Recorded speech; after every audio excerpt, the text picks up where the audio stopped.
After euthanasia, you do have to make a decision as to what to do with your pet's body. And depending on where you live, what your living situation is like, you have a few different options. Obviously, if you live in an apartment or you don't have a yard or you have a very small yard, burial may not be an option, but you might be able to do a burial in a pet cemetery.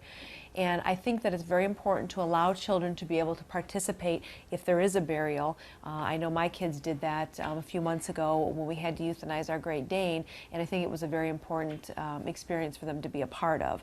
I think it is important that you don't overprotect your children, but you also don't push them either. If you're getting a child that's very resistant to being a part of the burial process, then you want to be respectful of that as well. It's important for them to know that they do have that option. The other option that you have is cremation, and more pet owners are starting to choose this option for a variety of reasons.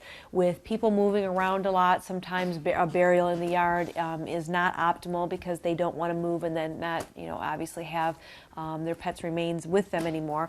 And so with the cremation, what we did with one of our pets is that we actually put part of his ashes in this wooden urn right here, which you can see is decorated, and we have his name on here and his date of when he was born and when he died. And we keep this in a very special place along with some other things that remind us of him.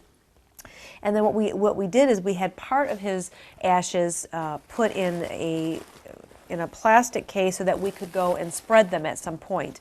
And the children have looked at these. We've talked about them. They did not become overly distraught or upset. I think it was a very important experience for them to see the actual remains. It is important to let your children know that with cremation that the animal is not feeling any pain when they're being buried. They're not cold. They're not hungry. And it is important, especially with younger children, to make sure they're aware of that.